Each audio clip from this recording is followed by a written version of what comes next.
Two powerful earthquakes struck Venezuela on Wednesday afternoon, toppling buildings in the capital, Caracas, trapping people in the rubble and prompting scientists to warn of potentially heavy casualties and widespread destruction.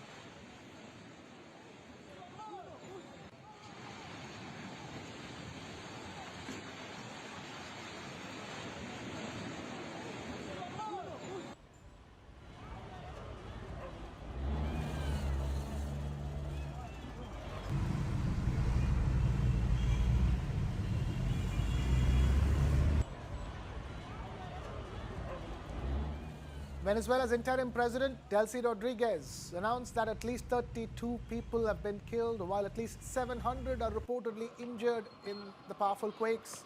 ¡No! ¡No, se cayó! ¡No! A magnitude 7.1 earthquake hit about 160 kilometers west of Caracas, followed less than a minute later by a magnitude 7.5 tremor that struck near the small town of San Felipe to the west of Caracas, according to the U.S. Geological Survey. This is the strongest earthquake to hit Venezuela since 1900. A tsunami warning was issued but swiftly cancelled after the danger passed. 3 people were killed in the Baruta district in Caracas after 2 buildings collapsed. The district mayor confirmed the developments on social media. 1 person was killed and 4 buildings had completely collapsed. 22 people had been moved to the hospital.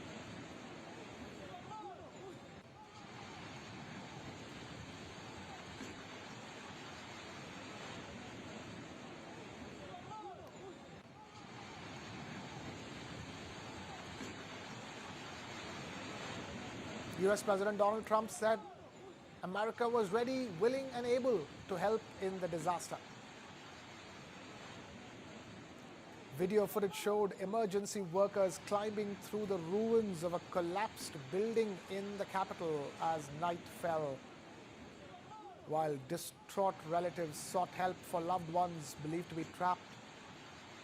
Many Venezuelans were at home when the quakes struck during a public holiday.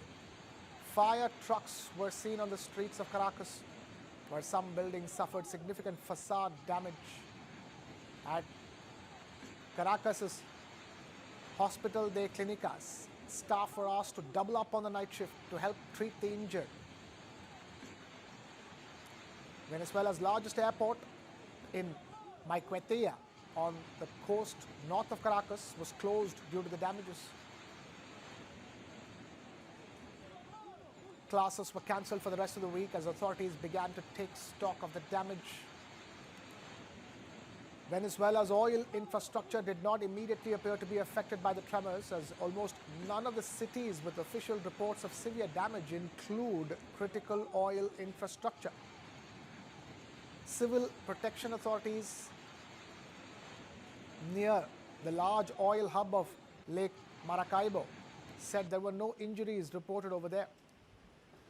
Meanwhile, India's Prime Minister Narendra Modi extended his heartfelt condolences to the government and people of Venezuela.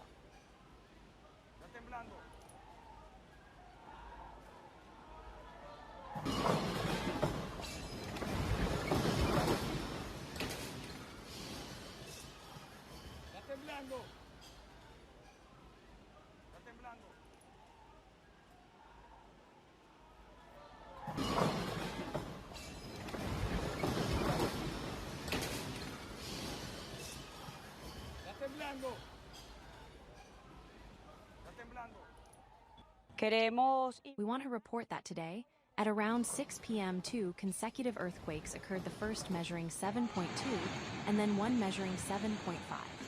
As of now, 20 aftershocks have already been recorded. This is an event with serious consequences that today has particularly affected several states. The capital city, Caracas, saw buildings collapse in different parishes. Miranda State and La Guaira State have also been severely affected. Aragua, Carabobo and Falcon states have also seen impacts. The first message to our people is to remain united in order to save lives.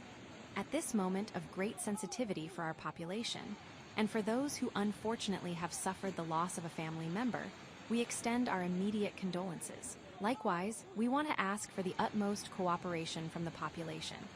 Homes that have suffered serious structural damage must be evacuated. At this moment, the Civil Protection System and the National Emergency System are deployed.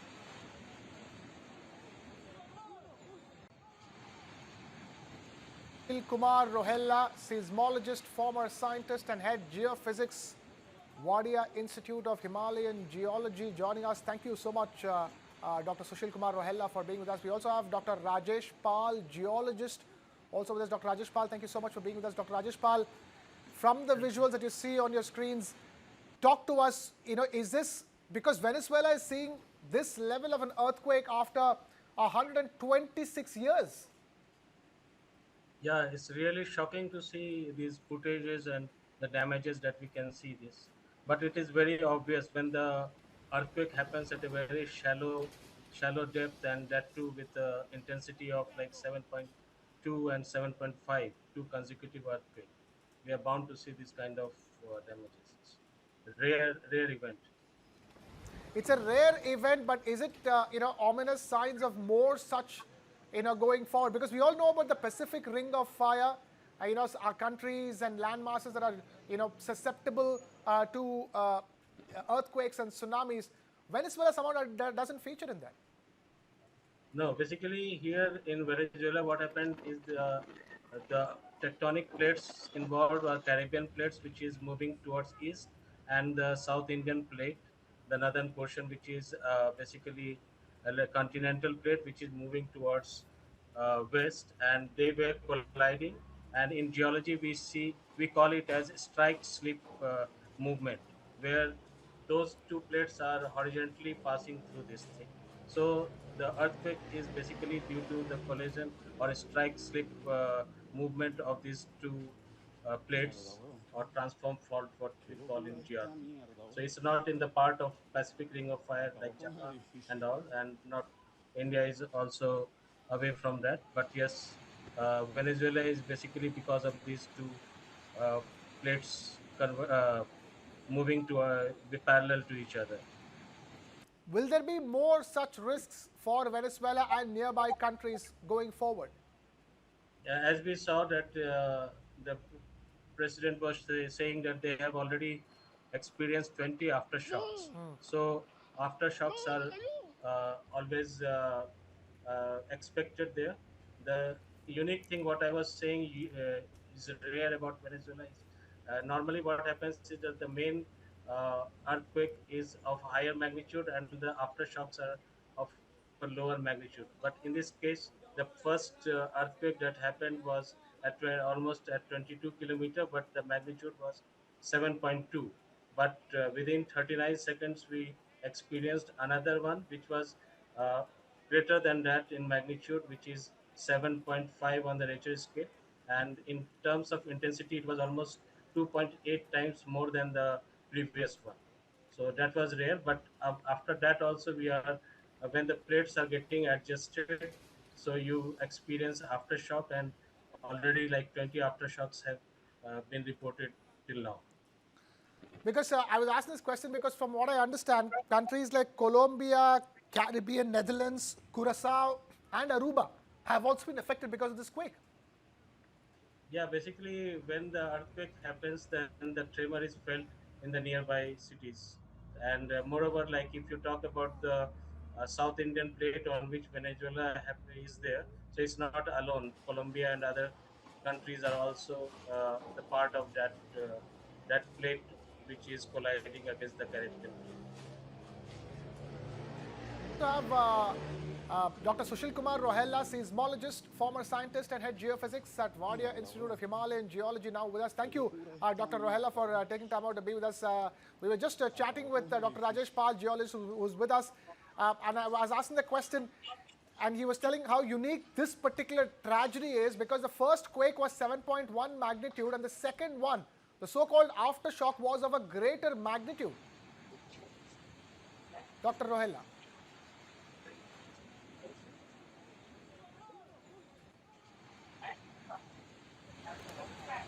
Dr. Rohela, can you hear us?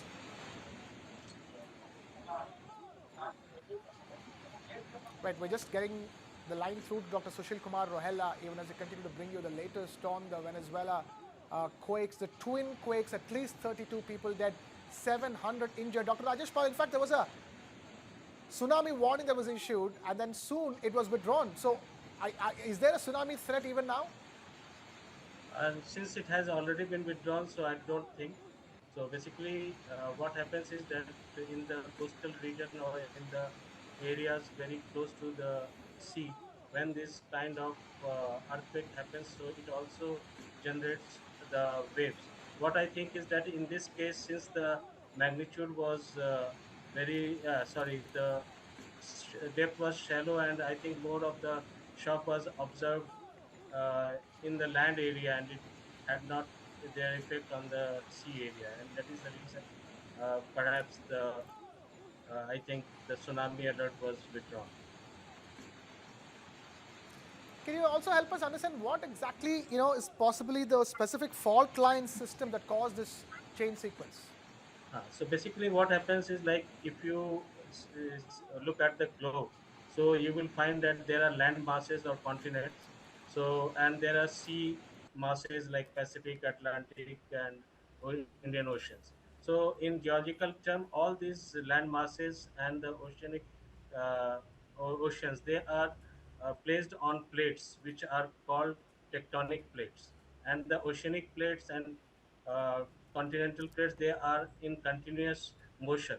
So some plates are drifting away from each other, as in the case of mid Atlantic Ocean, and then some are converging, some are passing, they are just moving horizontally with parallel to each other. So in case of Venezuela, the plates involved are Caribbean island play, which is mainly oceanic play, and the landmass of the Venezuela is South American plates. So in this case, they were not colliding or not going away from each other, but they were sliding past each other.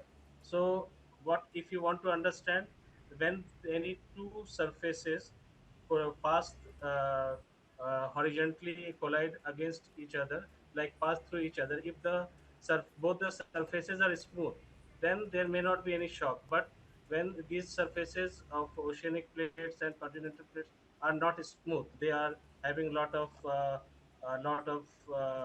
grudges and all. So when the movement is in such that these grudges are released, so the tension develops, and when they are trying to move from in two different directions, as we know that the Caribbean Sea is moving towards east, and the Venezuelan plate was moving towards the west. So as they were trying to move past each other, and the surface was not smooth, so tension was building, and the moment they crossed each other or passed each other at that point, so those